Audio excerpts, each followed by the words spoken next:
103వ కీర్తన 7వ వచనము.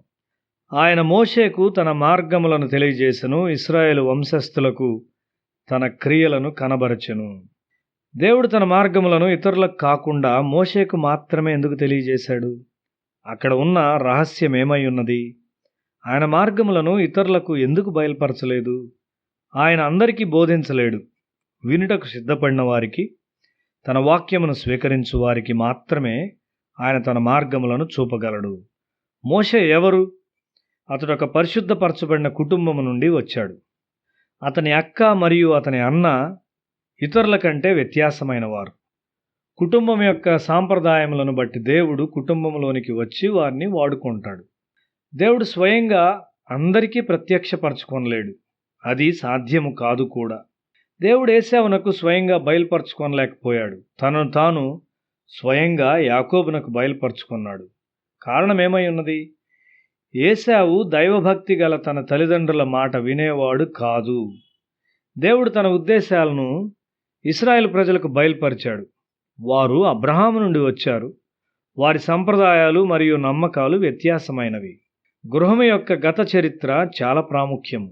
ఒక తల్లి మరియు తండ్రి యొక్క జీవితము మరియు వారి విశ్వాసము చాలా ప్రాముఖ్యం. మోషే తల్లిదండ్రులు ఇతరుల కంటే వ్యత్యాసమైన వారు.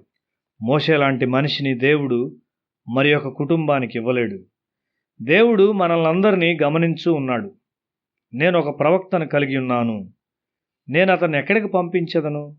నేను అతన్ని నా యాజకునికి ఇవ్వగలనా?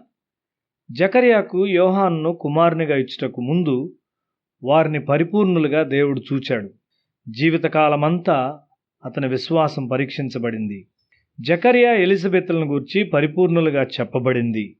జకర్యా దేవుని ఆజ్ఞలన్నింటినీ పాటించాడు. కుటుంబంలోనికి పిల్లలు వచ్చినట్లయితే ఆ విశ్వాసాన్ని కొంచెం కొంచెంగా పొందుకుంటారు.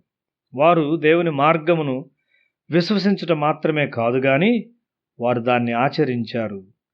అది వారి జీవితంలో ఒక భాగమైపోయింది. మన జీవితంలో విశ్వాసము ఒక భాగమై ఉన్నది. ఒక క్రైస్తవ జంట ఆసక్తితో ప్రభువును వెదుకుచున్నట్లయితే వారు వారి కుటుంబములలో గొప్ప వ్యక్తులు జన్మించుట కొరకు సిద్ధపడుచున్నారు. అటువంటి కుటుంబముల కొరకు దేవుడు ఎదురు చూస్తూ ఉన్నాడు. దేవుడు యోహానును మరి ఒక కుటుంబమునకు పంపలేదు.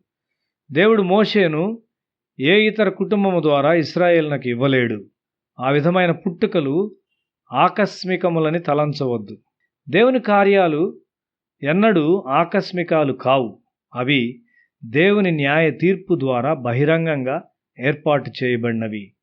ఒక బిషప్గా తయారైన మనిషిని నేను ఎరుగుదును. ఆ బిషప్ యొక్క గృహములో ప్రత్యేకమైనది ఏమీ లేదు. ఆ పదవికి అతడు ఏ విధంగా వచ్చాడో నాకు తెలియదు అని ఒక మిషనరీ నాకు చెప్పాడు. ఒక ప్రవక్తను పెంచుటలో ఒక వ్యక్తి యొక్క కుటుంబ మూలము చాలా ప్రాముఖ్యమైనది అని గుర్తుంచుకో. దేవుని ప్రత్యక్షతలను లోకంలోనికి తీసుకుని వచ్చు తలాంతులు గల వారిని పంపుటకు దేవుడు చాలా ఆతురతతో ఉన్నాడు. అయితే ఆయన ఒక కుటుంబం కొరకు చూస్తూ ఉన్నాడు. ఒక పవిత్రపరచబడిన స్త్రీ కొరకు ఆయన చూస్తూ ఉన్నాడు. యవన కాలము నుండి దేవునికి భయపడు ఒక స్త్రీ దేవుని మీద ఆధారపడును మరియు దేవునికి విధేయత చూపును. ఆత్మ ఖడ్గము యొక్క దెబ్బలకు విధేయుడైన వ్యక్తి దేవునికి అవసరమై ఉన్నాడు. ఆమె గర్భము దేవుడు ఒక ప్రవక్తను పంపగలదిగా ఉన్నది. ఉన్నతమైన స్వభావం పెంపొందించుకొనిన వారు అవసరమై ఉన్నారు. ఒక మనిషి దేవుని ఎరుగని ఒక క్రైస్తవేతర స్త్రీతో వివాహమాటకు తొందరపడుట అతనికి మరియు అతన్ని చూచి ఇతరులకు అతడు ఎంత కీడు చేయుచున్నాడు. క్రైస్తవ గృహమును పవిత్రపరచుట విషయమై అనేక సంఘములు నిర్లక్ష్యంగా ఉన్నాయి. ప్రజలు వారి విద్య మరియు కట్నము ద్వారా పొందబోవు దాన్ని లెక్కిస్తూ ఉన్నారు. కట్నము ద్వారా ఒక శాపం వస్తుంది మరియు దీని ద్వారా మానవ జీవితంలో ఘనమైనటువంటివి తీసివేయబడతాయి. దేవుడు తన చిత్తమును మోషేకు బయలుపరిచాడు. అతడు ఫరో అంతఃపురములో పెరిగినప్పటికీ తన తల్లి ఒడిలో అతడు నేర్చుకొనిన శిక్షణను మరవలేకపోయాడు.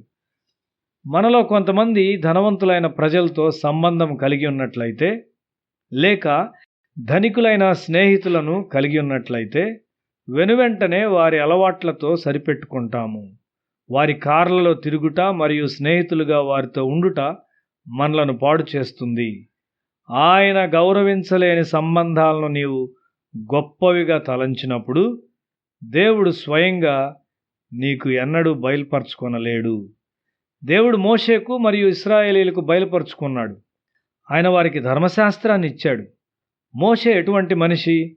అతడు ప్రతి దినము దేవుని కలుసుకునేవాడు. దేవుని ప్రసన్నత యొక్క ప్రభావము అతని శరీరంపై దినదినము క్రియ చేసింది కాబట్టి 120 సంవత్సరాల వయసులో అతని శరీర బలము క్షీణించలేదు. అతడు ఆరోగ్యకరమైన శరీరంతో పరలోకంలోనికి ప్రవేశించిన విధముగా కనబడుచున్నాడు. అతని శరీరము రూపాంతరము చెందినదై ఉన్నది.